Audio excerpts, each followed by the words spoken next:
All right, guys, for today, we're going to start the Study Buddy app, which is activity 1.6 in PLTW. You can see here that I am already logged in to my PLTW. And then let me turn on my little mouse device thing so you can see what I'm doing. So I'm in 1.6, which is called Bug Blasters, but it actually creates code for an app that we're going to use called the Study Buddy app. So I'm going to click on there. It jumps me all the way down. In Study Buddy, it wants all these activities to be done. This is what we're going to kind of use as our grading scale to make sure that we know what kind of code we need to fix. So the user, which means on your Samsung tablet or if you're at home, your cell phone, can color and label the cell with your fingertip. You can draw a filled-in circle by tapping on the canvas. Note that the circle drawn on the canvas must be filled in with the color of the user chose. You have to be able to adjust the size of the circle drawn using the slider component. You have to choose the color, yellow, blue, or green, using the buttons provided. You need to be able to clear the canvas, and then you need to be able to take a picture using your camera to replace the current background image, which is a cell, with a new picture. The directions tell you that there are bugs in there. It does not tell you what they are. It does not tell you how to fix them. So we're going to do this one together. I need to get my app file, so I'm going to go back up to the top of the page. Very top of the page. Underneath resources, there's my app, AC16 Study Buddy Fix Me. I click on it, I tell it to download, and then I go into App Inventor. In my App Inventor, I'm going to go up to Projects, Import from Computer, choose the file, and I'm going to go to Recents. I've downloaded it twice, so I'm going to go to my first one. You probably only have one to pick. Click OK.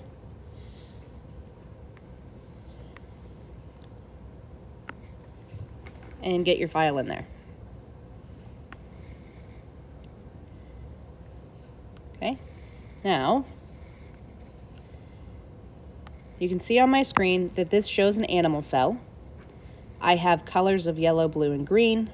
I can take a picture, clear it, and change the dot size with the slider, just like it told me back in the PLTW directions. So I'm back here with, sorry, my book doesn't want to jump to where it wants to be today. So back here in the app description, I can see in my App Inventor that everything's already built for me here. One thing I want you to notice on this app for the first time, it uses something called Canvas 1. Canvas 1 is found in the Drawing and Animation tab. Anytime you want to be able to move something around on a screen, like your finger, or say a ball if we're creating a maze or something like that, it has to go on a canvas. Without a canvas, nothing else can be moved. So you can see on here the canvas is this box where the cell is. And if we look, click on canvas, you can see that the background image is our animal cell. Everything else is not on the canvas, it's underneath. So we can't move any of the stuff that's down here. So let's go into our code. Actually, first we're going to connect. Because we're trying to fix an issue that already exists, we need to know what it actually looks like on our device. So I'm going to connect to my companion. For this, I'm going to use my cell phone. Since I'm assuming if you're watching this video, you're at home, you don't have access to our school tablets. Let me show you how I do this on my phone. So here's my cell phone. I'm going to slide down. If I didn't already see it, I'd search for App Inventor. If you have an Apple, it's easy to get from the Apple Store. If you have an Android, it's from the Play Store. Either way, that icon is going to look like that bumblebee. So I'm going to click on my bumblebee. I need to scan my code. So for that, I have to go back to here.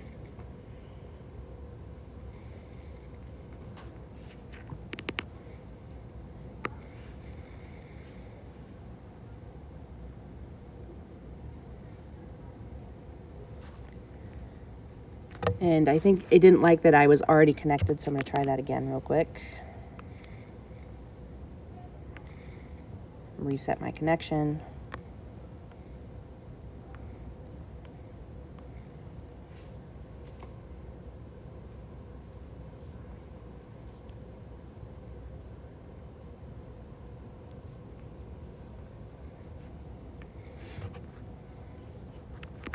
All right, so I got my app.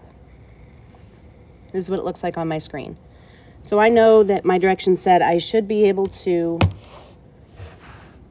draw a dot with the color I want. So I'm going to click on yellow to see if I can make a yellow dot.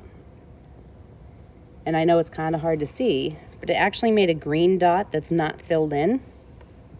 And it didn't go where my thumb told it to. So I'm going to try blue. That gave me a red dot way over there. I'm going to try green. Green gave me a yellow dot. And none of them are filled in.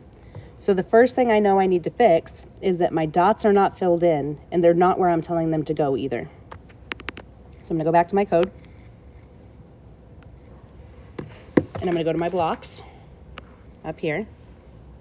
And then I can see on my screen right away that all my colors are here in the middle. And it says that when my green button is clicked, set canvas 1 paint color to yellow. When yellow is clicked, set canvas 1 paint color to green. When blue is clicked, change it to red. You have 2 ways to change these. You can just click on the color itself and it'll give you a palette and you can choose a new color. Or since these ones are just swapped, I can just drag and drop to fix those and then click to pick blue on that one. Now my colors should be fixed and I can test it because remember it's a live app. So now I click yellow, tap on my screen, tap somewhere else, and it gave me a yellow dot that's not filled in, but at least it's the right color now. So back to my app. Now I want to fix it so that it's a colored in dot. As I'm looking through the code, I need to find the one that says draw circle. So the first one I have on here, I've got center X and it says get Y. As we all know, X's should go with X's and Y's should go with Y's. So under this center X, I'm going to change that top one from get Y, change that drop down to say get X. So now my center X and my get X, my center Y, get Y. So then radius, slider 1, thumb position, means that that slider that's on my page should make the dots bigger and smaller as I go. And then fill says false. That's why my circle is empty right now. So I'm going to change my fill drop to true. Go back to my testing. There's my screen. I'm going to go with blue this time. It's easier for you guys to see. I hit right here and my blue dot is following my finger. So I'm good to go. Next thing it wants me to do is be able to draw on the screen with my finger. So when I try this, I'm going to try to draw a star. And you'll see that when I tried to draw a star, it just made a bunch of zigzag lines that go from bottom left to top right. It doesn't actually draw when I want it to. So I'm going to go back to my code. Next thing down, underneath my Canvas 1 touch, is Canvas 1 drag. So inside the Canvas 1 drag, I've still got the X1 says get previous Y. Obviously, I don't want to do that, so I'm going to change that to previous X. My Y1 says get previous X. I'm going to change that one to previous Y. My X2 get current X. My Y2 get current Y. So I got those fixed. Let's go back and see if that works. I'm going to change my color to green. And now I can draw where my finger goes. My screen's getting kind of crowded, so I need to clear it. But my clear button doesn't seem to want to clear my screen. So let's go see if that's wrong. Back to my code.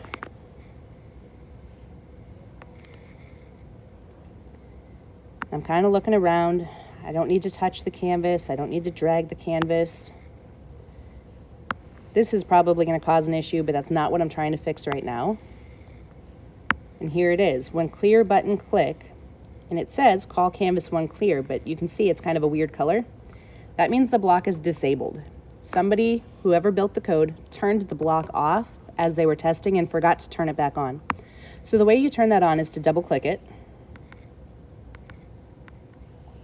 And that's not working on my iPad, so I'm just gonna try to right click. Now remember, to right click, you gotta put your mouse on the first word in the code you want. 2 fingers on the trackpad. Mine has to be on the bottom right side. And you should be able to right click and eventually get to the point where you can enable block. If your right click isn't working, you'll just have to go back into your code and redraw it. It'll be in this canvas code right here. So I've got that turned on now. It's purple. Let's see if that one works. Back to my camera, find my clear button, and it works. Everything disappears now. I haven't tested dot size, so I'm gonna make that really big, and then I'm gonna change the color, make it really small. My slider works as well. If I look back at my PLTW directions, it says color and label the cell with your fingertip. That's done. Draw a circle that's filled in. That one's done. Adjust the size of the circle with the slider. That's done. Choose the color, yellow, blue, or green. That one's done. We can clear the canvas. That's done. Take a picture using your device's camera and replace the current background image. That one's we haven't touched yet. Back in App Inventor, we have these two things down here at the bottom that we haven't done yet, right? They're both empty, but the code is here. So it says when take picture button is clicked, do, well, let's take a picture. When camera 1, after picture, so after this code works, it's gonna trigger this one. So I'll drag that code up in there. It says it's gonna get the image I just took. Go back to my camera. I'm gonna tell it, take a picture. There's my photo. I'm gonna say use it. Sorry, there was a use down at the bottom.